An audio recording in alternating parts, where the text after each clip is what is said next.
Hello, everyone. Thank you so much for joining today's training on creating high quality resumes. This training is presented to you by Switchboard, and Switchboard is ORR's one-stop resource hub for refugee service providers in the United States. My name is Lauren Bowden, and it's a pleasure to be with you all today. I am a training officer of economic empowerment here at Switchboard. I also work as a technical advisor of economic empowerment at the International Rescue Committee. I worked in direct service in workforce development specifically for a number of years. I started off my career working as the job placement AmeriCorps at the IRC in Atlanta. I moved into career programs and I managed and operated that program for some time before moving into a position at our headquarters office. So in order to give this presentation to you today, I am relying upon years of making resumes for clients. I've created over 1,000 client resumes in my career and also trained a lot of staff and volunteers on how to do the same. So let's get started today. I want to talk to you all about our learning objectives. It's our hope that by the end of this session, you'll be able to first and foremost optimize the standard components of a resume for hiring managers and for the applicant tracking system. More on what that is in a second. You'll also be able to interpret international education, international work experience, and put that experience and education into the combination resume format. And then finally, I am going to work with you so that you learn how to use resume templates, resume creation software, AI tools, et cetera, all of this technology to really improve the efficiency and the accuracy of the resume creation process. So let's start off here. Our first section is all about optimize resume formatting and the various components of a resume. How do we take that resume and make it such that it is really going to get seen by a person? Before we do that, though, I do have a quick disclaimer, and that is that obviously today we're going to talk all about resumes. That it will be the entirety of today's training. However, I do not want to de-emphasize the importance of socializing resumes, working with our employer partners, our other community partners to ensure that these resumes actually get in front of folks who are committed to hiring our clients. By far, we know that Americans get jobs on the basis of who they know, and for our newcomers, that is no different. likely it is more often the case that our newcomers are able to get jobs on the basis of professional networking. So make sure to not forget that piece. And we have some resources later in today's webinar that can help you do some of this employment engagement work. Awesome. So let's talk about why we optimize resumes. There are really three major reasons. And the first is that 75% of our resumes are never read by a human being. So what happens to these resumes? Sometimes you can feel when you are applying online that these resumes are kind of sent into the ether, you never see them again. And that is somewhat true in that most resumes are first scanned by something called the Applicant Tracking System, which is software that's designed to see if the various resumes and the various applications are a good fit for the target job description. Also, in addition, a lot of the resumes that we send in after the job posting we posted for 48 hours or so are just never read by a human being because they can get a flood of applications. The second reason is that hiring managers only spend about 6 to 7 seconds viewing the average resume. So let's say it gets past this initial check by the applicant tracking system and it winds up in front of a hiring manager. They are going to glance over it. These folks are often really busy and they are looking to see a few things to make sure that the skills, the talents, the certifications, the job titles are in alignment with what they are looking for when they're hiring for this target job.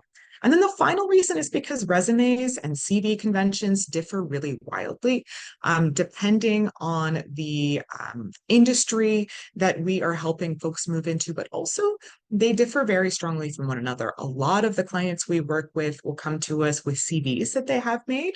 Oftentimes, they have really worked hard to write these CVs in English, despite that not being their first language. But CVs are really comprehensive. They have every course a client has ever taken throughout their post-secondary career. They have lots and lots of details about every job. We are going to optimize our resumes here, and optimization in this context means shortening them in many cases and bringing out the specific qualifications that make your candidate the best fit for the job. So let's move along now. And I want to put it to you. So, what are some tactics that you rely on to help your resume stand out to hiring managers? If you would to join the Slido, go to slido.com and then enter the code 2698319, or you can scan the QR code on your screen and just think about it. What are some things that you rely on to make sure that your resumes are strong? Help your colleagues out today. Numerical achievements, 12-point font, keywords that match job description. All of this are things that we're going to touch on later today. Oh, open availability. That is not a part of today's webinar, but I love this idea. Making sure to communicate that the client is ready and able to actually join the job. Nice structure, font and spacing. Yes, achievements. Absolutely. Focusing on the accomplishments, the moments the clients are most proud of at their work, their star stories, as we like to call them in workforce development, is a really great way to make a resume stand out. One page, chronological order, contact information. Absolutely. Yes, a lot of you are saying that we need to look very closely at the job description when we are tailoring the resumes that we make for and with our clients. And that is absolutely the case. The best predictor of whether or not you're going to optimize that resume for the intended audience is how closely it matches the map that the employer has given you with the job description in hand.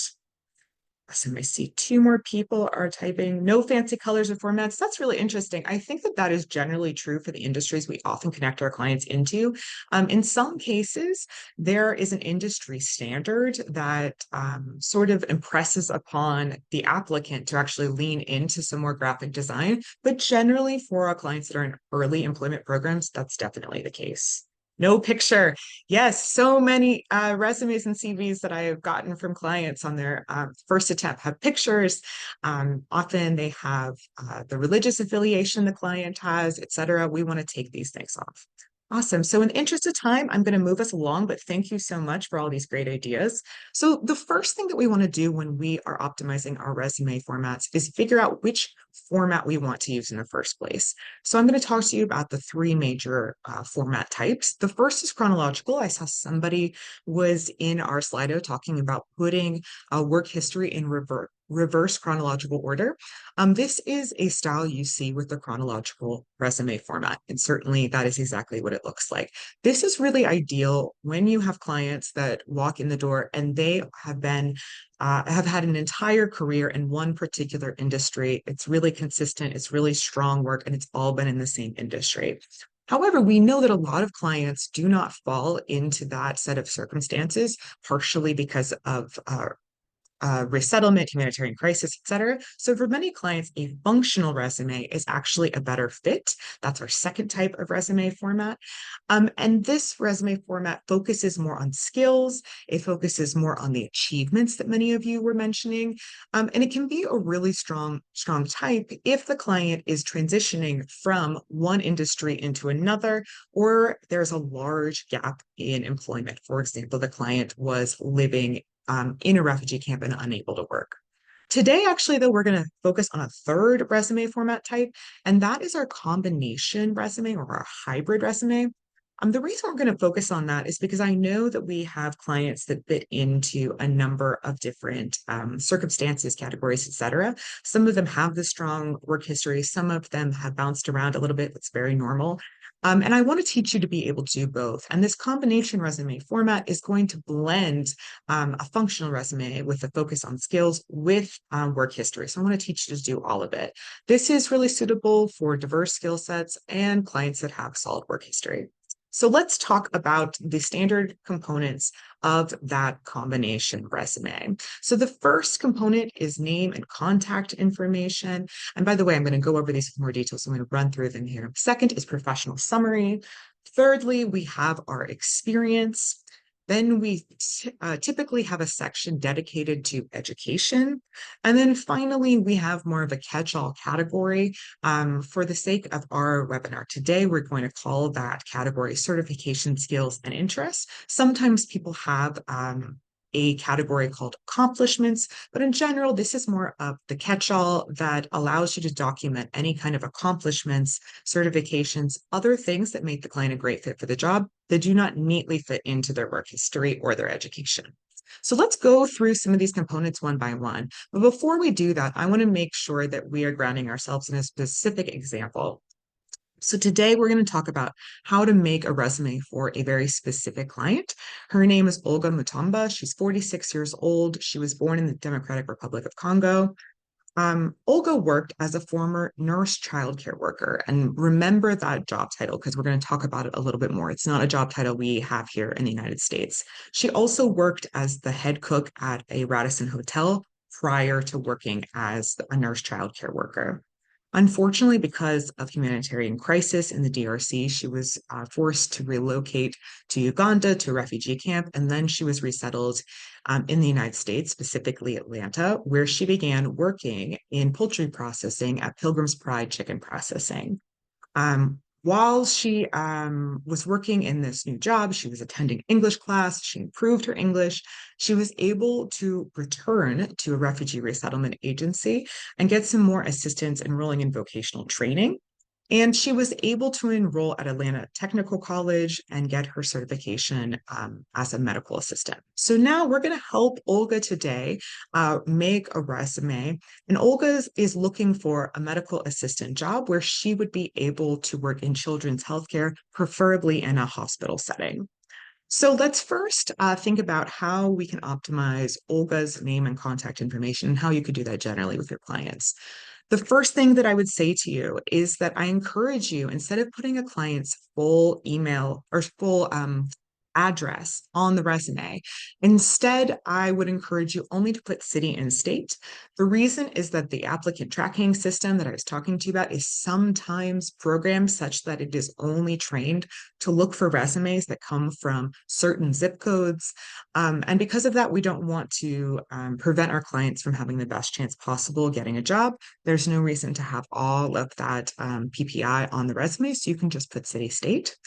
The second thing that we want to think about is we want to also provide a client phone number. And as we do so, we want to do a little bit of career coaching with the client or job coaching with the client, where we're talking to the client about what happens when the employer actually calls you, who will answer, is this your phone number, and what will you say when you talk to the employer partner. Throughout this is a great way to sort of prepare your client for actual outreach by the employer partner. Similarly, we're going to talk to our client about which email address to use. Something that I like to do is create a new email address with clients and ask them for their permission that I am able to access that email address as well to keep tabs on which employers have reached out to them, help them prepare, et cetera, for various jobs in case they miss this content. But it also, if you create a brand new email address, you're able to make sure that the email address is professional. We really want to lean into Outlook email addresses and Gmail addresses because these are used by much of the business community. We want to shy away from Yahoo, from MSN, from Hotmail, etc., because all of these are less commonly used and do not look as professional as a result. So the example I have here is that you would use johnsmith@gmail.com and not use johntheswan@hotmail.com. John the Swan is a little bit sillier. It has some numbers in there. It's a little distracting, and it takes away from the polish that the first option has. And then final, if your candidate has a LinkedIn, and I know a lot of our candidates are very new, they do not have LinkedIn addresses yet, but if they do, you want to go ahead and provide that link or online portfolio as it is available. So let's look at Olga's name and contact information now. So we have her name here. We have that professional email address, a phone number that she is going to answer. And then we have her city and state and a LinkedIn link here. Awesome. So moving right along, let's talk a little bit about a professional summary. So what is a professional summary? That's the first thing we should talk about. A professional summary is going to be typically 2 or 3 sentences. Sometimes people can do it as little as 1 sentence. That's really going to condense the candidate's strongest selling point for that target job, not for all possible jobs. In that professional summary, we want to provide the total length of relevant professional experience. We don't want to appeal to the heartstrings or highlight too much irrelevant experience. One other thing I want to say about the professional summary is that it's totally above board to also do something that you might have seen called a professional objective, which is 1 sentence that tells you what it is that the candidate is trying to accomplish next in their career. Professional summary is a little bit broader. So as long as you are summarizing the client's strongest selling point, you can also add a bit of an objective statement. So we're going to see that now in Olga's professional summary. So Olga, the first thing I want to say though is as this came on your screen, I wonder where your eyes first focused. For me, and I think for many of you, probably you first looked at this number 9. There's a reason for that. Our brains are able to read numbers much quicker than we are able to read words. And so as much as possible, as many of you mentioned when we first started this webinar with our Slido, using these metrics is a great way to draw the eye to specific pieces of information that we want to highlight to capture the hiring manager's attention. So Olga is a dedicated nurse with over 9 years of experience in pediatric and community care in the DRC, seeking to leverage an extensive background in healthcare in a medical assistant role in the United States. We've given her summary. The other thing to note here is that we have intentionally provided a bit of an objective statement. We know that Olga in many ways is overqualified if she was looking for a medical assistant role in her home country. She's worked as a nurse, that outranks the medical assistant. But here in the United States, we want to explain in Olga's own words, this is indeed what she's looking for. She has not yet become a licensed nurse in the United States. The second sentence here is aiming to utilize strong clinical skills and a recent CMA certification to improve patient outcomes. Why is this second sentence necessary? You could argue that it is not, but the reason it's included here is because we want the hiring manager to know that Olga is certified as a CMA. That way they know that they're able to bill insurance for Olga as an employee. They're able to legally hire her, these kinds of things that are very important for that role. So moving right along, I want to now talk to you all about optimizing professional experience. So in general, throughout this resume creation process, I really want you to think about the fact that the resume itself is a piece of really vital real estate, and we want to put the absolute most relevant, impressive accomplishments higher up on that document. Because as I mentioned, people are going to scan through, they're going to make impressions up at the top about whether or not this candidate is a good fit. The other thing to note is because this is a combination resume format, we don't have to stick to this chronological experience section. For Olga, she is now working in poultry processing. That job is not the most relevant or impressive, at least in terms of the eyes of someone who is hiring for a hospital position, because it has nothing to do with clinical work. So rather than have that way up at the top, instead we're going to opt to have a relevant experience section or relevant professional experience in this case over a chronological experience section. And by the way, when you do this, you can also have yet another section that says additional experience where you could put in this poultry processing position. You want to simplify bullet points for less relevant jobs. You don't need a ton. That's how you really save the space as you condense for these less relevant jobs. Usually candidates will have one job that really is the thing that has best prepared them for this target position. We want to add more weight to that specific position, have more bullet points, have more metrics, spend more time on this section. We also want to begin each of our bullet points with an action verb that points the reader to the skill that we most want to highlight. So I want to move us forward. Awesome. And here is an actual example of Olga's professional experience. So highlighted here is the fact that we have this relevant professional experience section. And then also, as we know, she's going after a position working in a hospital as a medical assistant, working with children. So that very first bullet has that she managed pediatric care for over 800 children annually. We've also pulled out some skills required by the target job description. So medical assistants often have to they have to give vaccinations, they have to do health assessments. When you go to the doctor and the first person that comes and talks to you, that person is often a medical assistant that is kind of doing some initial assessments, getting records created before the doctor comes in and sees you. So we want to pull out that particular work because it's the most relevant to the job at hand. So moving forward now, I want to talk about optimizing education. So we want to, in this section, we want to have these kinds of education. High school education, especially if the client has not completed post-secondary education. If they have completed post-secondary education, you don't need to include high school. You want to have post-secondary education, as mentioned. You also want to have any trade schools or vocational training, specific courses that are relevant to the job at hand in this section. And if you have candidates that do not have formal education, you can delete this section. There's nothing that says that you have to keep this section here. So moving on to Olga's education, we see here that Olga attended the University of Kinshasa, and she graduated with her state recognized diploma in February of 2013. We also have that she then attended Atlanta Technical College and got her medical assistant course. We're not going to leave that out just because she also has a nursing education, because again, she's going after a medical assistant title. We're going to talk a little bit more about how to translate that work she's done at the University of Kinshasa for this audience. It's already done here, but I'll talk more about the choices in a later section. So moving forward to our last section of Olga's resume, we're going to talk about optimizing the certifications, skills, and interests section. So in a functional resume, and for clients that may have less professional experience outside of the home or the domestic sphere, we want to highlight this section higher up in the resume. So we would have name and contact information. We would still have a professional summary with a bit of an objective.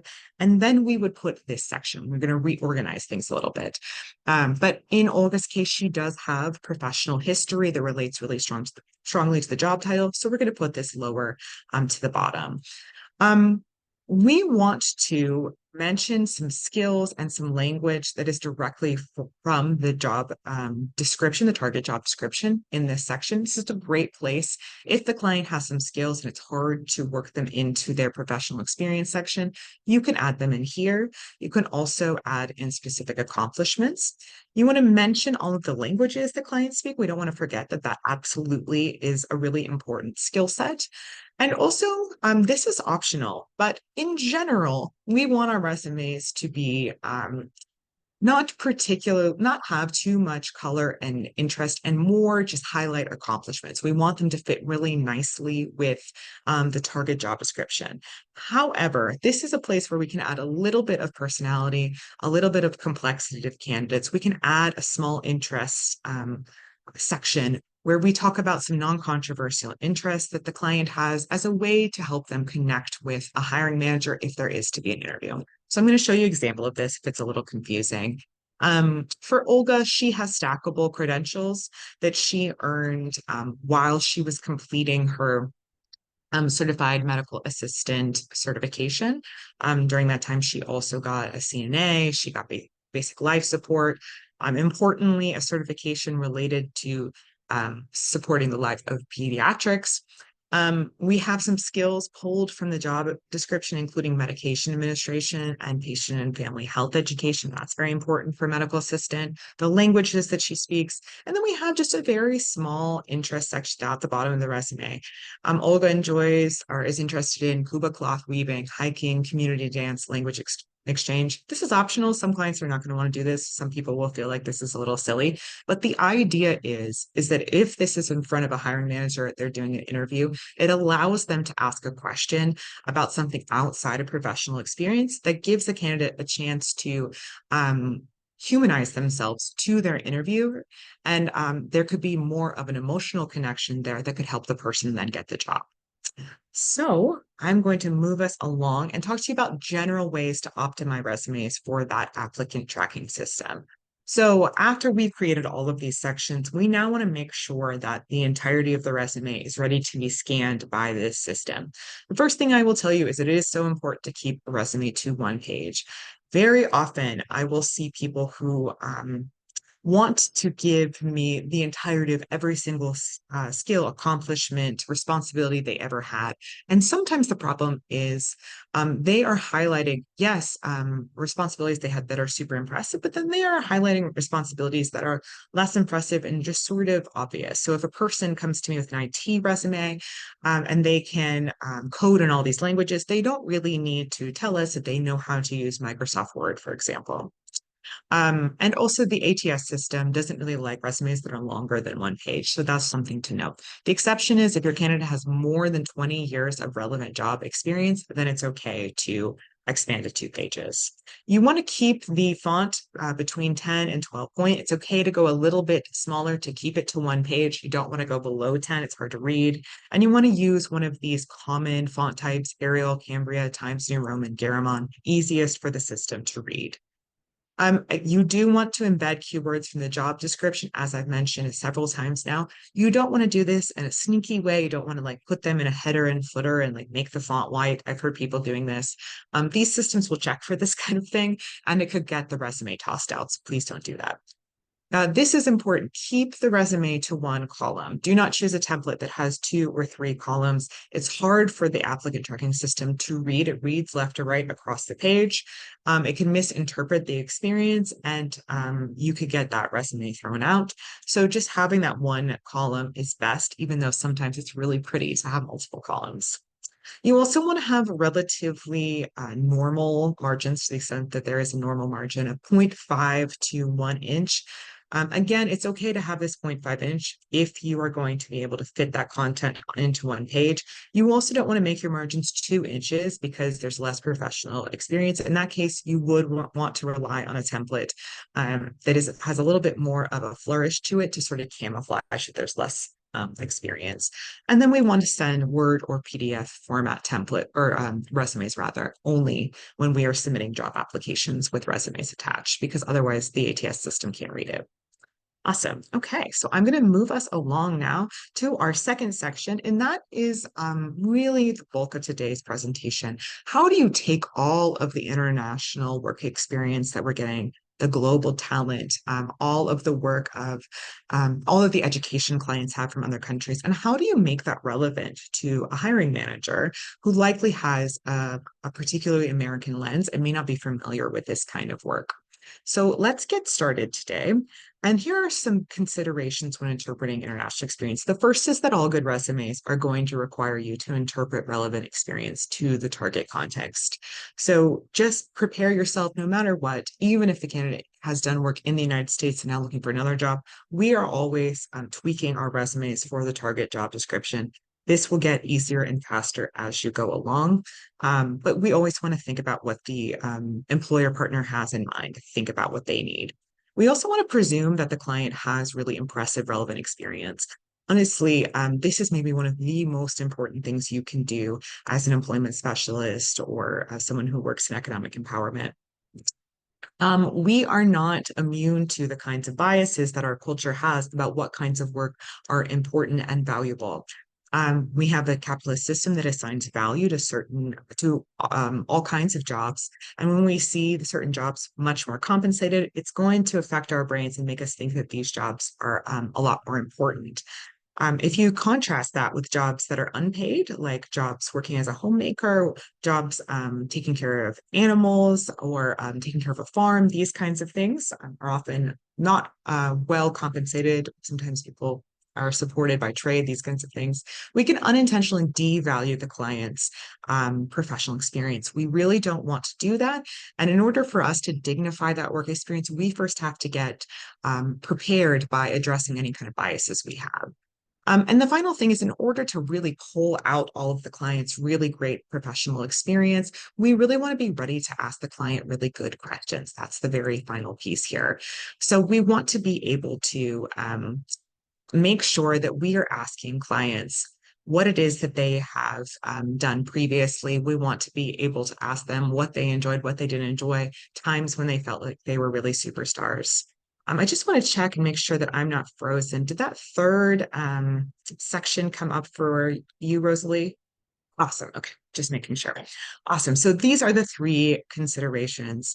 And I actually want to suggest to you to go ahead and prepare a long list of questions in advance when you're making resumes with people. It's a great thing to give to volunteers also, because it's often hard for clients to articulate their previous responsibilities and skills. That requires a lot of technical English. So moving along to our next slide, how do we interpret foreign companies for a Western audience? The first thing is we want to translate company names into English. In Olga's case, I said that she worked at Kinshasa General Hospital, but that is actually an interpretation of the institution where she worked. If you take the French name, which I'm not going to attempt here, and you translate it directly, you will get something that roughly translates to Total Wellness Center. Um, Unfortunately, here in the United States, when we hear the term wellness, we actually don't think of a clinical setting. We often think of alternative medicine, which is not the kind of imagery we want to conjure when we are talking to a hiring manager who works in a hospital setting. And so it is totally fine. Nobody is going to arrest you. It actually makes more sense to change the name because there is no direct translation to something like Kinshasa General Hospital that is much more accurate about the kind of work that is done in this setting. It would make more sense to a hiring manager.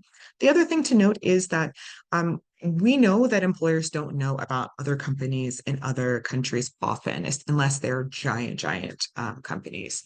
And so we want to make sure that we are imbuing these companies, especially when they are large, prestigious companies, with the respect that they deserve. And so providing a one-sentence high-level description of the company with some metrics to give the scope of their impact can be a great idea. The final thing is when we talk about where that company is located, we just want to use city, country format We don't need to spend too much time talking about the exact province, the exact territory, et cetera, because Americans often, unfortunately, are not very well traveled and do not often have the geography to really be able to locate that. And so we want to simplify that a little bit. So let's look back at Olga's resume. I believe, yes, awesome. And here we have Kinshasa General Hospital, as I mentioned. And the little explainer for what this company is that it's a leading hospital providing comprehensive healthcare services with over 500 beds. If you have ever worked in a hospital, you know 500 beds is a massive, massive hospital. We consider 250 beds in the United States as a relatively large hospital. So this really showcases that Olga is able to work in a really high volume environment at a company of note, a company of record in her home country. And the other thing to note is we have this city country format. Moving right along to interpreting job titles and responsibilities, just like we're going to interpret the name of the company, we're also going to do the same thing with the job title. We're going to interpret it to the functional American equivalent. If you remember from earlier, I noted that Olga's job title was that of nurse childcare worker. This job title in the United States does not invoke the idea of someone who works in a hospital setting necessarily. We do have nurse there, but childcare worker often makes us think of early childhood education or some kind of daycare, this kind of thing. And so we want to go ahead and change that to the functional equivalent. You'll see here in a second what we chose. We also want to rely on job descriptions and example resumes for specific professions to help client articulate past experience. So literally, we are going to Google example resumes for pediatric nurses, which is what we chose. And then we were going to rely strongly on metrics. Which metrics? I'm going to take us to the next slide and then we'll actually see an example. So the kinds of metrics we want to put in our resume, but specifically in the professional experience section, first and foremost, we want to put, to the extent that this is appropriate and relevant for your client, we don't have to have every single one of these metrics present. But one way to get at some metrics is to ask the client, how many people did you oversee, especially if they were a manager? Or how many people did you interact with on a day-to-day basis? Maybe they worked in customer service, something like this. We also want to ask them some questions to get at the percentage of change. That is that second metric type here. So we want to see what kind of accomplishment the client had. Were they able to really do something to make an impact on the company day-to-day operations? Olga has some of these metrics you'll see here in a second.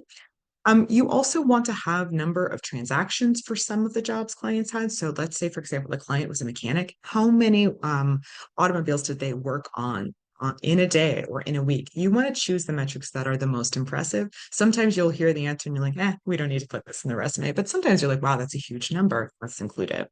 Size of workplace is our next metric type. That's a great way to get at the scope. So let's say the client worked on a farm. How many acres was the farm? Right? That can help us sort of get scope and scale. Number of products is our next metric here. So let's say the client was self-employed and they sold apparel. How many units of inventory did they manage? How many products were they selling on a day-to-day basis? And then finally, something about the scale of operation. I have here the example of client working at an airport. A metric you could use to get at the scope of that airport is something like how many passengers pass through that airport every day, how many planes were taking off, how many parcels of luggage, et cetera, et cetera. So let's go back to Olga's resume in particular. We've interpreted her professional experience here and changed her job title to pediatric nurse. We also have some metrics here. We know that Olga's hospital, she had a pretty large caseload as a nurse. Or a patient load, I think is probably more accurate to say. So she was serving over 1,000 children annually. We also have that she actually worked with pediatricians to develop a plan to manage acute and chronic illnesses, and that contributed to a 25% improvement in patient recovery rates. It's not always things that clients do alone that is worth mentioning. Things they've done as part of the team are absolutely fair game. So we're going to keep moving here. I also want to have a quick note about interpreting informal work and self-employment. A lot of our clients have worked really backbreaking, incredible, backbreaking, difficult, and impressive work in industries and in settings that we sometimes don't think of as work. So I mentioned the example of someone who has worked as home manager or homemaker. Also, there are positions that our clients have had, often providing caretaking, taking care of children, taking care of animals, working in agricultural work. Maybe they have small business, hair braiding, etc. We want to really make sure that we're ready to dignify that experience and understand all of the labor involved in this so that we're able to put our clients in the best possible light. It's our job to be advocates for them, and we can only expect our hiring managers to really dignify that work if we are first prepared to do that ourselves. So moving on to this next slide here.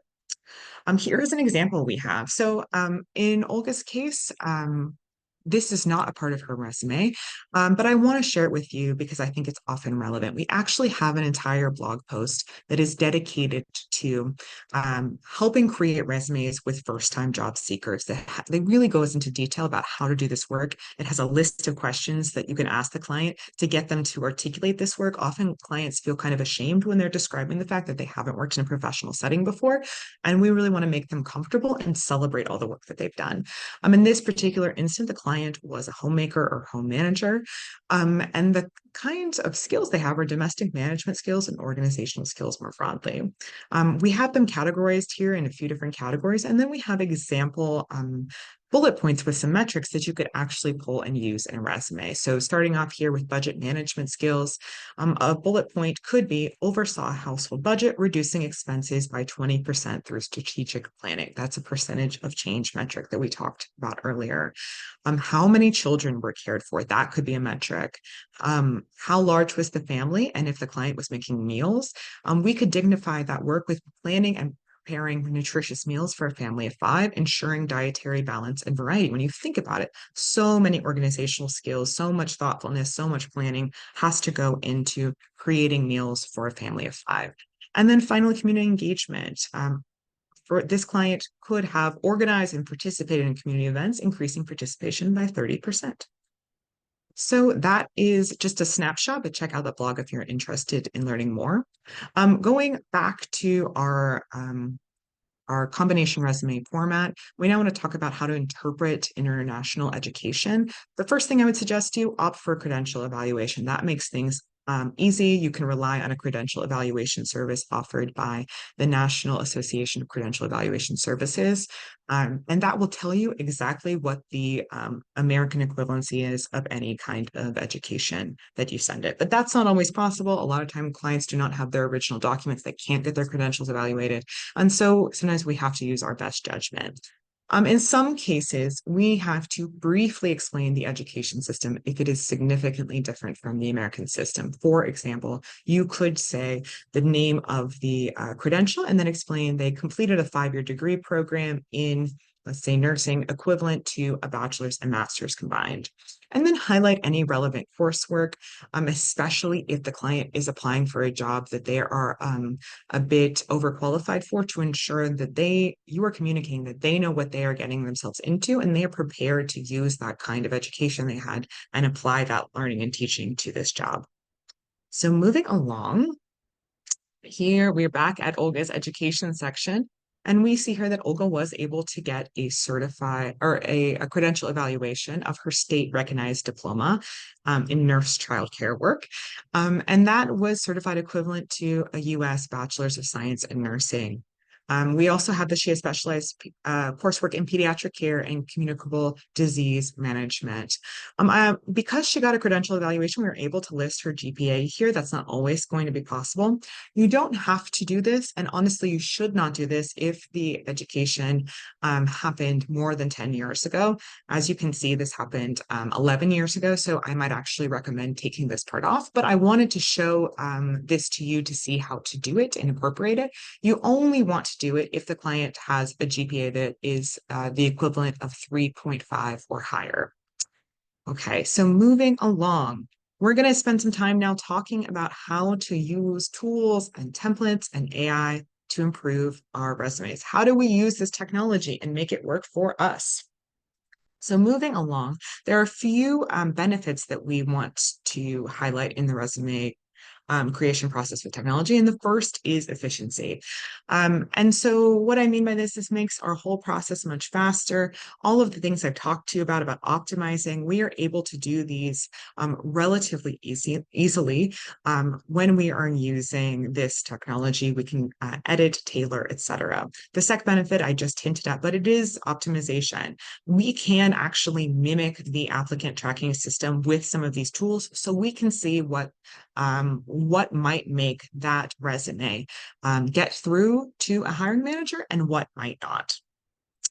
The third benefit we have is a polished feel. So this is great because we are able to make a resume that looks really pretty. A lot of the templates that we use can just give that extra polish. And again, this is the first impression that a hiring manager will have of you.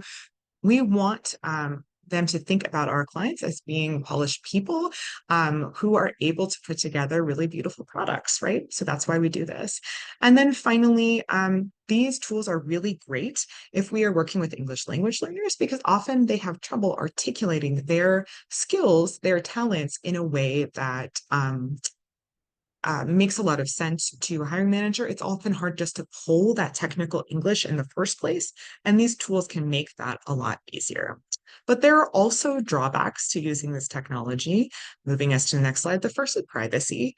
Unfortunately, we do have to be conscious of the fact that if we are putting so much personal identifiable information into these systems, we don't know necessarily what is going to happen with it. If we're using, for example, an AI chatbot and we're giving it all of the client's contact information, that could have negative consequences down the line. The client could be the victim of a phishing scheme or some kind of scam like this. So my recommendation to you is just take that personal identifiable information off. You can still put the work experience and education, and you should be safe. The second drawback is generic resumes. We have to admit that sometimes using these tools can make our resumes feel a little bit bland and impersonal. So that's something to think about. The third drawback is really the fact that increasingly there is AI detection software out there that employers have access to. We know our education institutions have gotten really wise to this AI detection to this AI phenomenon and are using these tools to see what content was written by AI. That is why we still need to make sure that we know how to optimize and interpret work experience and tailor it because we want it to still have a lot of human input. It's okay to use these tools as a foundation, but we still want to make sure that we are editing things so that we don't accidentally get our client's resume put in a rejection pile before anyone sees it. And then finally, just as it is pro, there's also a downside. Yes, these tools make it easier for clients to articulate a lot of their accomplishment skills, help them come up with these metrics, etc. However, we do want our clients to be able to have those skills because best case scenario, they're going to get into an interview setting and we want to make sure that they are able to do some of that articulation on their own, not knowing what kind of questions are going to be sent their way. So I want to move us along to just a rundown of the types of resume tools. The first is a resume scanner. We're also going to talk about resume templates, and we actually have one for you all. We're going to spend some time talking about the kind of tool I use the most, which is a resume creation software. And then AI chatbots is how we will close today. So starting off with our resume scanner, what is a resume scanner? A resume scanner is going to mimic the the applicant tracking system, and it's going to scan a resume up against a job description. It is going to help us optimize for that ATS software. It's going to tell us what keywords we are missing. It's going to tell us if our verb choice is too weak. It's going to tell us if we have generic language. It will help us with spelling and grammar checks. Something to note, though, is that these tools are not completely free. You can often do a few scans for free, and then you have to move into paying for a subscription, although I will say not very expensive. You can often share a subscription among the office. Or you can always do them for free. However, a lot of the premium features are locked behind a paywall. So something to note there. Another tool I want to highlight is our resume template. And just move us to the next slide. Awesome. Thank you so much. So a resume template, this is an older tool. This is probably the tool you're most familiar with, I would imagine. Um, I want to suggest to you that you check out the downloadable, editable resume template that we have created for you all. It looks like this image on the right side of your screen. I will note that this image doesn't have the correct margins. That's just because we want to fit it on the page so that you all are able to see it. It does have correct margins when you download it. We also have Olga's resume that you can download and look at. So if you want to reflect on how to actually use this tool. The way you use it is relatively simple. You're going to want to actually delete the content and then add in your own, but each of the various bullet points is kind of guiding you on what to put in that space. You want to match the template to the industry. I mentioned this up at the top, but certain industries have conventions. For example, if you were helping a client with a job in IT, they went through coding bootcamp, something like this. There's often a section up top that lists various projects that a person had when they were coding, and you want to follow that. You don't want a two-column template. I've mentioned that. And in general, we want to rely on space-saving options in our templates over those that have a lot of extra flourishes, unless the client has less professional experience or education, and we kind of want to camouflage that a little bit. So moving along to the next tool, this is a tool I mentioned is one of my favorites that I use most often, and that is the resume creation software. This software, it is exactly what it sounds like. It helps you create resumes and download them and be able to send them various places, et cetera. But it does a few things we already mentioned. It has scanning technology. It can mimic the ATS software. It also can provide templates for you to choose from. So that's nice. But the thing that it does that is most helpful is that it will allow you to put in a job title and it will generate a bunch of potential bullet points. Also, after you put in all the jobs, it has technology that will help you come up with a professional summary. So this is very nice. It makes your work a lot faster.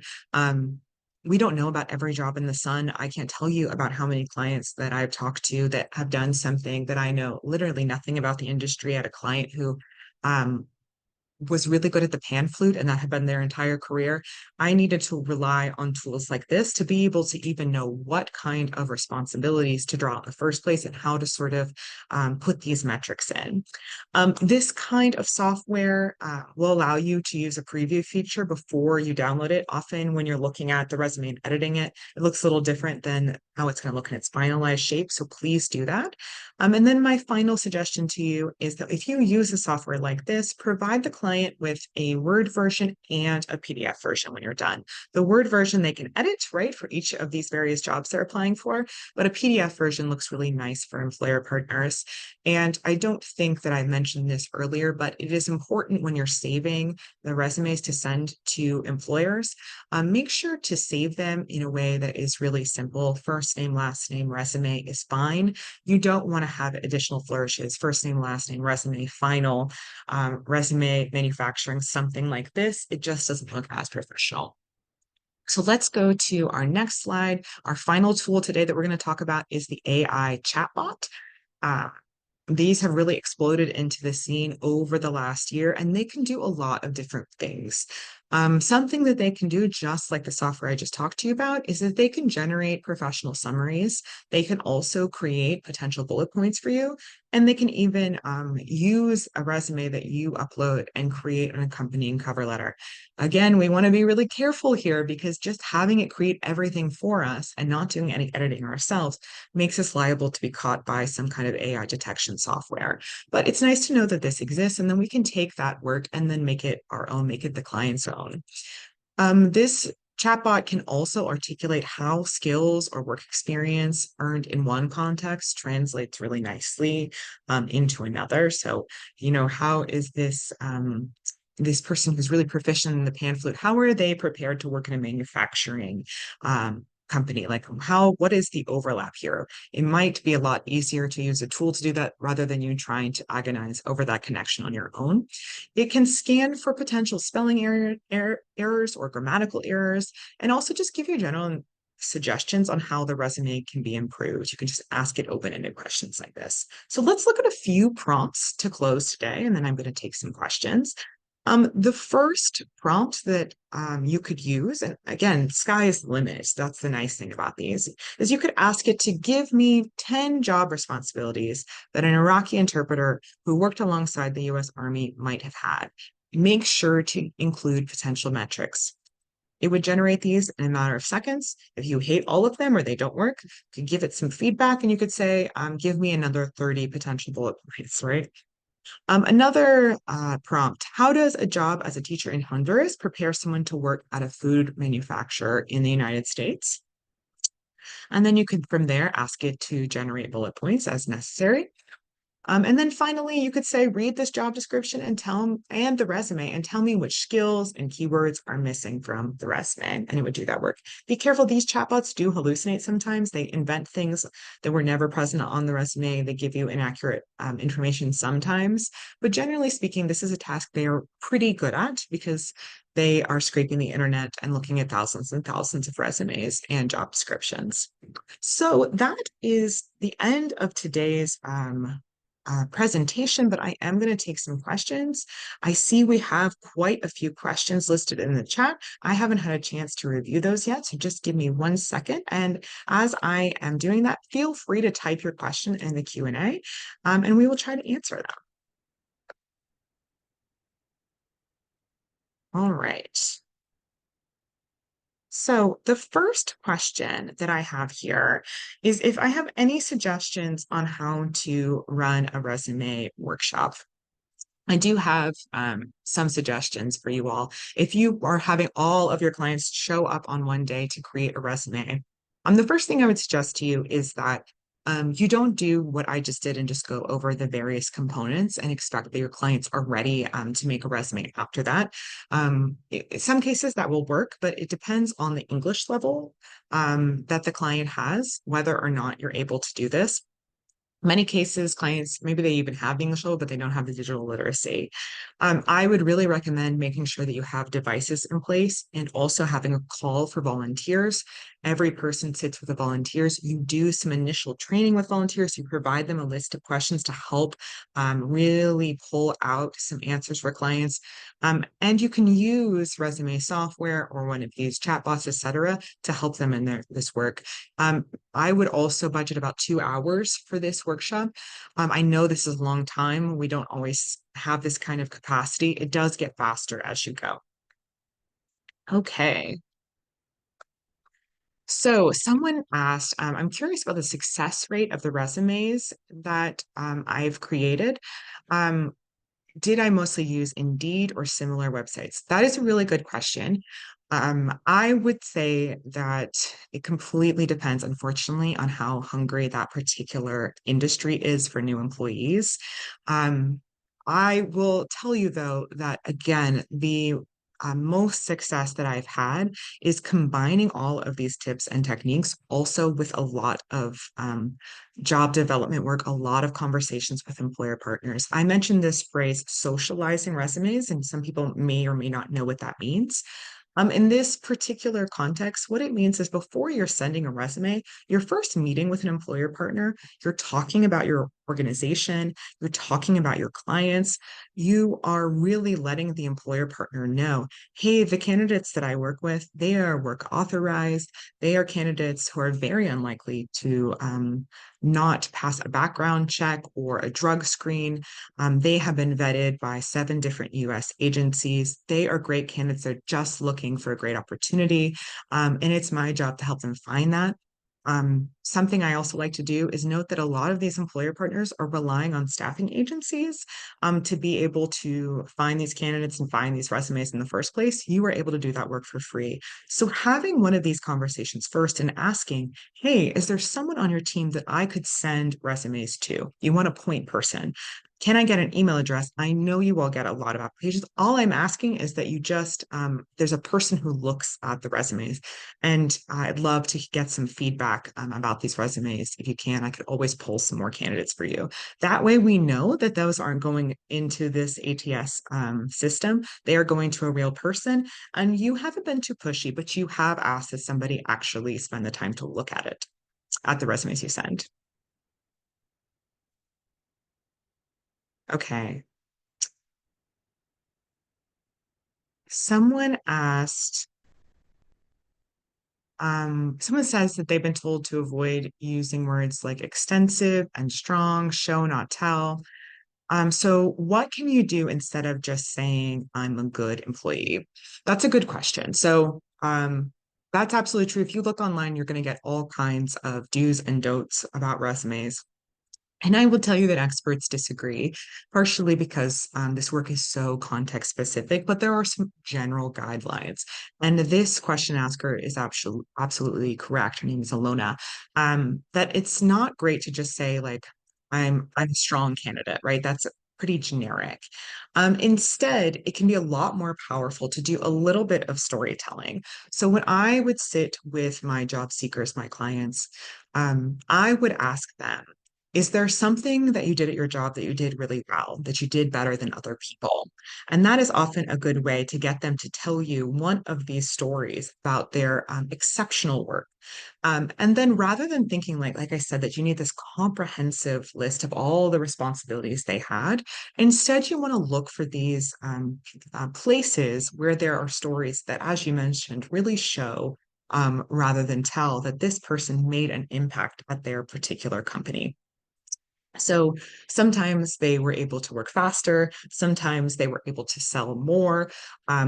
Using these metric examples that I've given you and building some questions around it can really help you draw those out. Okay, here is another good question. How do we understand if a candidate is overqualified for a job? So I'm going to be completely honest with you all. Oftentimes, unfortunately, we have something called brain waste when we are working with our candidates. And brain waste is the phenomenon where we have candidates who are overqualified, who are working in roles that do not utilize the full expansive portfolio of their skills, talents, education. So they're being undercompensated. They could do a lot more. They could provide additional services, be better compensated, and also help employers more. Um, Two things I want to say about this. The first that is that in some cases, when people first arrive, even though they have really impressive credentials, they don't have the English to be able to express all of the talent that they have. And so, unfortunately, you are going to see some brain waste in many cases because of that, the timeline of the resettlement process and how quickly we need to get clients self-sufficient. Some of this is normal. What I want to suggest to you is that you really invest as an organization in making sure you have really strong ESL education and specifically vocational ESL education, that we are training our clients on how to not just speak to the average English speaker, but also how to talk about the workplace, talk to their supervisor, talk to their manager, advocate for themselves, be able to talk about their skills in an interview. And then from there, having a kind of scaffolded system where someone goes first into this first job, then there's some vocational ESL, and then they're able to come back for additional services is ideal. I know that that is contingent on funding, but that is something I want to say. The other thing is that another part of this, as I mentioned before, is going to be talking to your employer partners. And so if your employers are open and amenable to a conversation, you could explain to them the situation. We have candidates, something I would like to say, we have candidates who have all different English levels, that have all different professional backgrounds looking for jobs. In some cases, you may see some resumes and be a little bit nervous that the person is far too overqualified to work in this specific position. However, I want to reassure you that turnover, this is true, by the way, turnover is less for recent immigrants to the United States than it is for general employees, especially for entry-level positions. And the reason is because these candidates are really trying to get their foot in the door. I'm not going to tell you that we're not going to support this candidate over the next few years to be able to return to their field of interest and their expertise. But what I will tell you is that it is going to take an X long, often at least a year, maybe 2 years for that client to have the English skills to be able to return and get some vocational training and some additional support to be able to return to their industry of choice. Okay, let's see what time it is. All right, so somebody asked me, okay. So someone asked, okay, if these additional job experiences or irrelevant jobs are going to take up too much space, is it okay to just remove them completely? I would say yes, it is okay to remove them, especially sometimes you have candidates that you're working with and they have done every job under the sun, and it makes them, unfortunately, look a little bit scattered. It's often not their fault. They have had to move from place to place to place. They're very resilient. They found a job in each context. They pick up skills and are able to do what they need to do to survive. But the end result can be that a client has worked, I don't know, 10 different jobs in 8 years.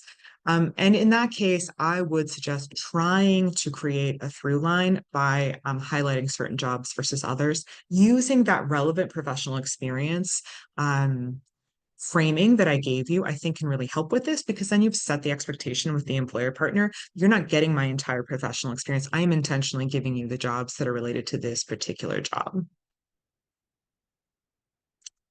Okay. Let me see other questions.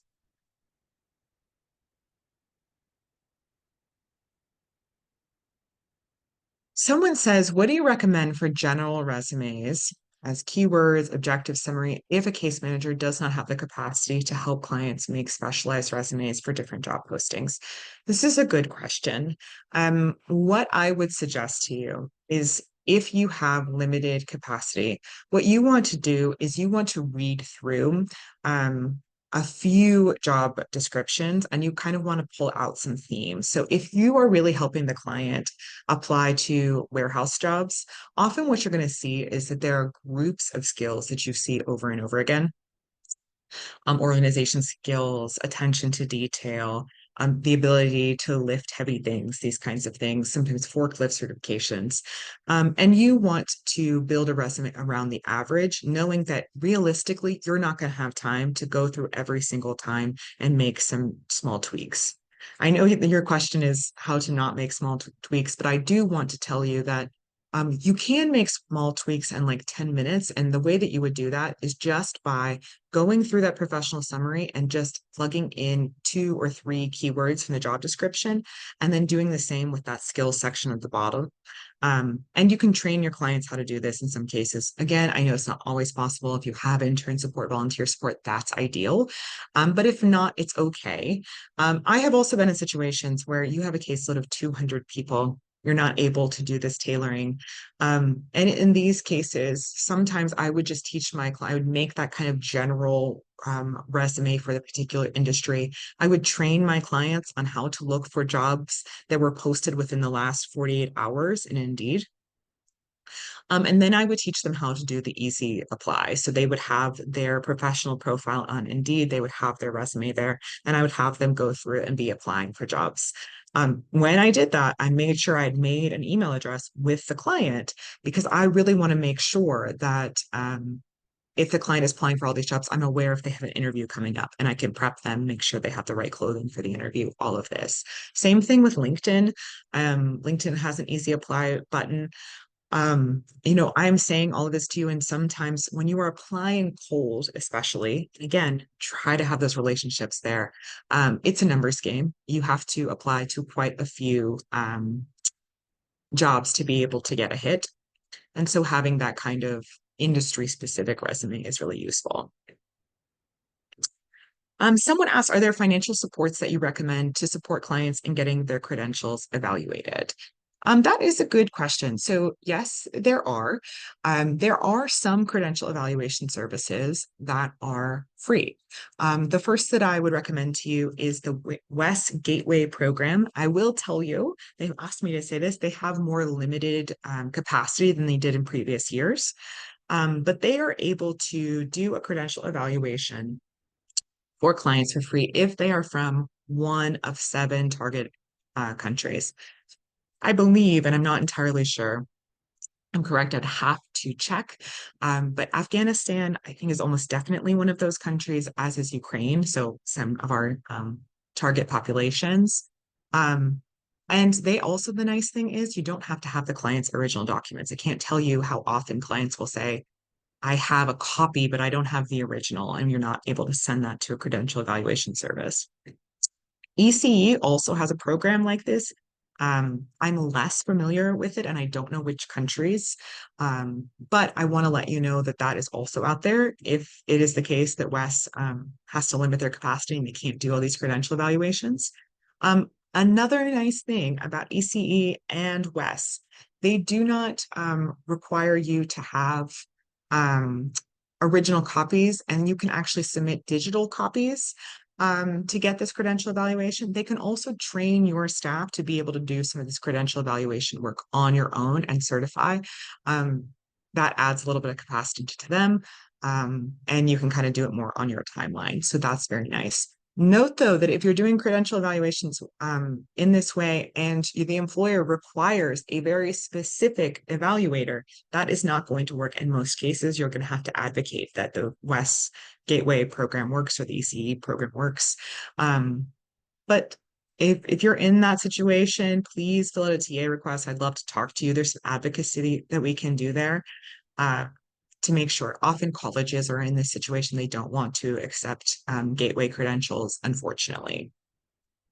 Oh, and the other thing is that I recommend if you are a person who does development work, if you are raising funds, putting aside a little bit of your scholarships for credential evaluations, writing in that this is one of the services you're going to do. It's often an easier service to complete with a client than some of our other services. It takes way less time than helping somebody get a job.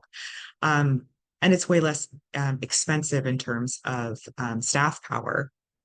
Can be a really good way to make sure that you have that funding in place. Okay. Someone had a question here. What's the difference between professional summary and professional experience? That is a good question. So you can think of the professional summary as a summary of the professional experience. The reason that we want to have both is, as I mentioned, often you will see very, very little time dedicated um, to actually reviewing the resume on the part of the hiring manager.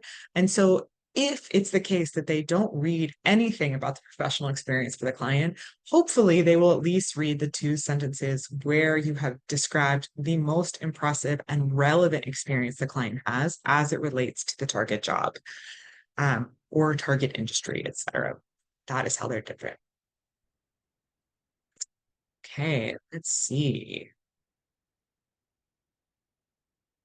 Okay, someone asked how many years of job experience should be listed on the resume? Should we only list the last two jobs? Okay, that's a really good question.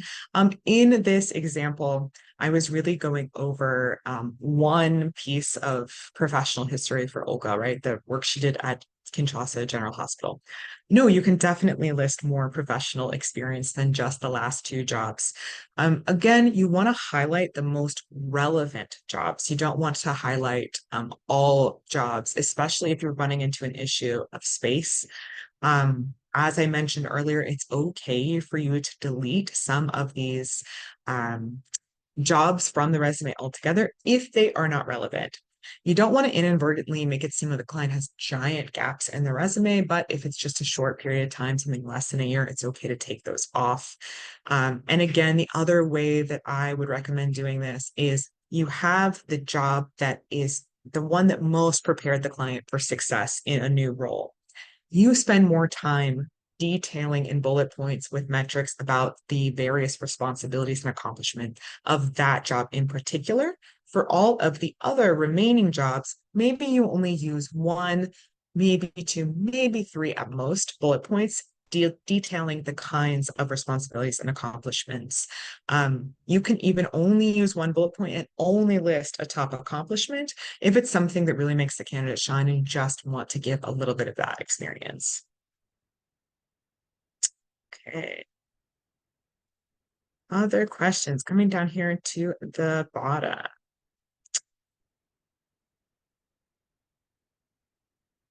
Okay, someone asked, can you explain a little bit more about the applicant tracking system? Do you recommend using ATS? What percentage did pass or has trouble passing through? That's a good question. So what is this software? What is the point of it? Um, you might have heard some commercials when you're listening to podcasts elsewhere for kind of software that can help candidates easily, or sorry, hiring managers easily connect to new um, employees, right? That is an advertisement in many cases for an applicant tracking system. I'm talking about it like it's one thing, but in reality, different employers are using different kinds of software to be able to locate the candidates they want to locate and invite them to apply for various jobs. What does this software do? It's supposed to save time for the employer. It is supposed to allow the employer to not have to do that initial screen and read through all of these applications and instead just look at the top applications. Often there is a group of applications that both the hiring manager, if they were doing this manually, and the applicant tracking system is going to say, these are the ones that we think are the best fit.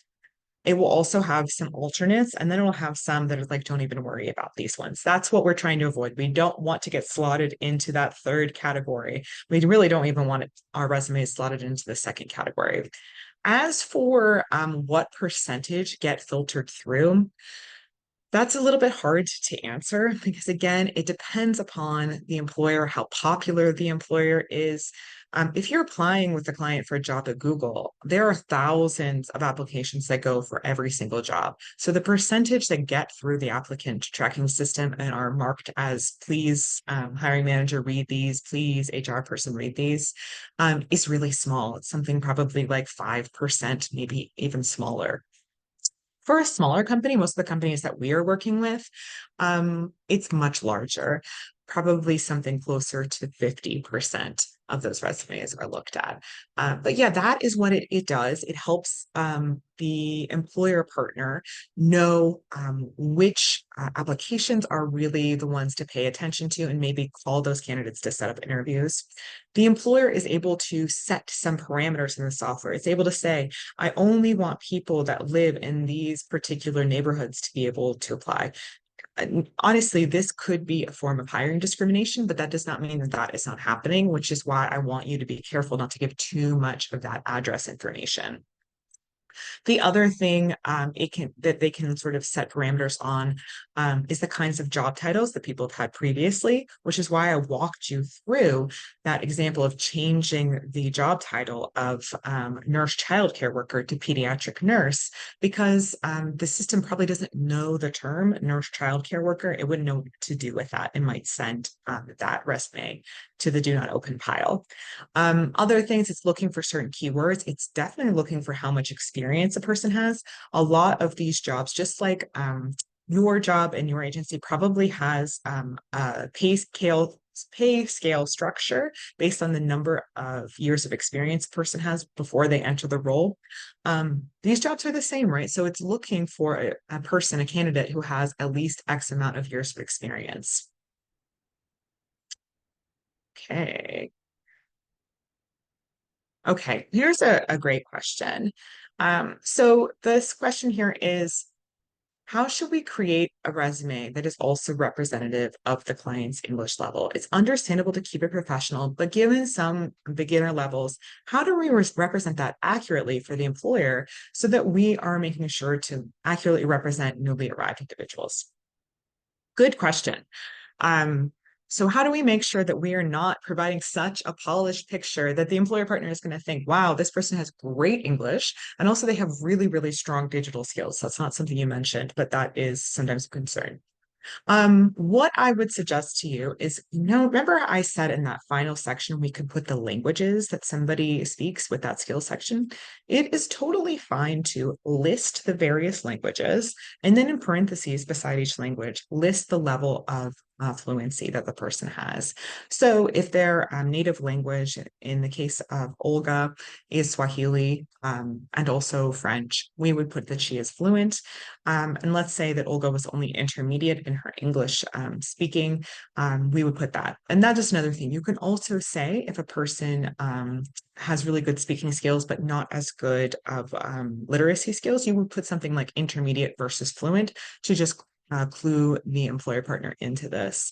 I know that I sound, I'm like continuing to beat this same drum, but another thing that you should really do is be talking to your employer partners to explain, hey, part of what we're do, part of what we're paid to do by the funding that we receive, often from ORR, is to make resumes with our clients.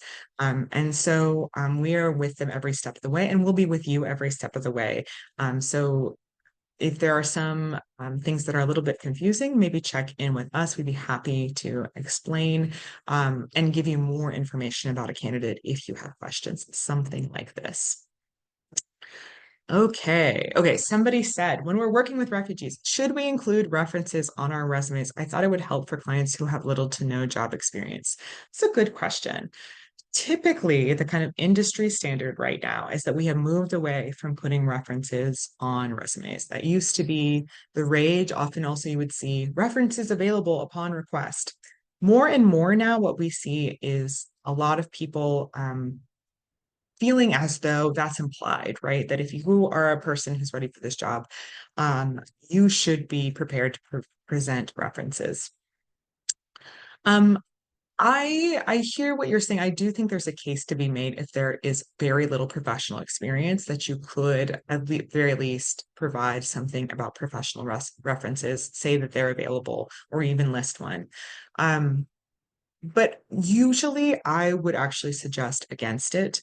Um, this can be a difficult part of the job application process, right? Because so many job applications require you to submit references with the American phone number format and the address format of companies that assumes that the only companies there are in the world have an American city and state name. Drives me insane. I'm actually been campaigning as much as I can when I talk to chambers of commerce, these kinds of things, when I do some advocacy, to really try to get states to change the system and make it such that people cannot have job applications that do not allow people to enter their particular work history because it is a form of country of origin hiring discrimination. But while we are championing this good fight, I would suggest just pinging whichever point person you've been given at that employer partner, saying it's hard for you to enter in this kind of information into the application system. And yes, I do think that in these cases, it can make sense to have that information listed on a resume just so that it's already provided when you can't actually put it into the application itself. Okay, someone asked, do employers in the US contact employers abroad to verify employment? Sometimes, but usually they do not.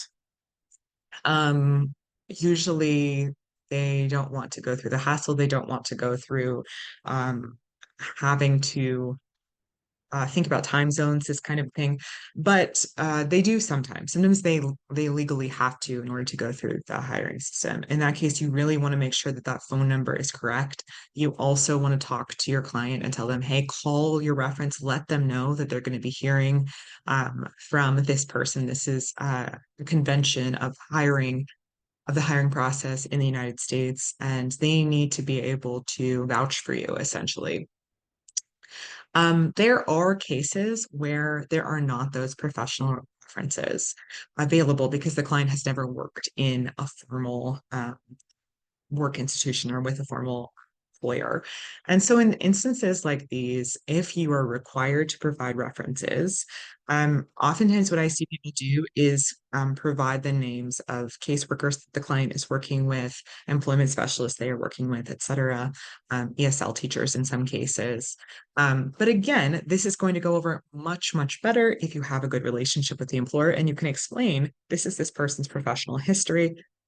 We work really closely with them. We can tell you the most up-to-date information about these candidates. That's why we're listed as references. Act like it's all a part of the plan, right? That's not that something went awry. I think we have time maybe for one more question. So I'm going to look here at the ones that have just come in. What would you suggest that I put in a job summary for a client who wants any job and isn't looking for anything specific? They just are looking for a good job. It's a good question. I think in this instance, I would put the objective statement. I would phrase it something like, um, seeking to find first employment in the United States, seeking to start career in the United States in a good job, open to many industries, something that just blankly says this. Um, in most cases, you do still want to put some industry. So if you know, for example, you're working with a few key employer partners, but they're in different industries, it is okay to say, looking for an entry level job in X, Y, or Z industry, right? Maybe manufacturing, warehousing, um, hospitality, something like this. That is above board. Generally speaking, though, do try to tailor it for the employer partner. It's easy enough to put those three and then go back and just delete. And if you're applying for a job at a hotel, just keep the hospitality, right? Okay, I think that is all the time we have today. Oh, one more question I do want to answer, and that is, do I have a sample of a US standard resume? I do. Go to that link and you can pull that standard resume that we have created. So I hope that but now all of you are able to do the following. The first is to optimize standard components of a resume for hiring managers and applicant tracking systems. The second is to interpret international experience and work education into that combination resume format we talked about today. The templates that we gave you, the resume example that is linked there, all of that is in a combination format style. And then finally, we want you to be able to use these various technologies that we've talked about today. Use the resume templates, resume creation software, and AI tools to improve the efficiency and accuracy of the resume creation process. Awesome. So moving us right along, we want to ask if you can help us help you. The last thing I ask of you today is if you would scan the QR code or the link in the chat, take a 5-second question survey about today's training. It should take you less than 60 seconds to complete. I'm going to give you that time now so you can go ahead and do it. Thanks so much.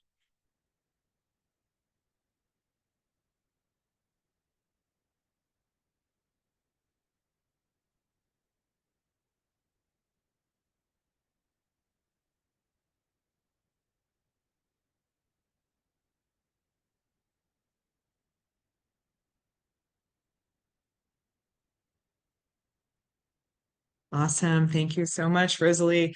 So we do have a list of recommended resources for you all, many of which I've talked about today.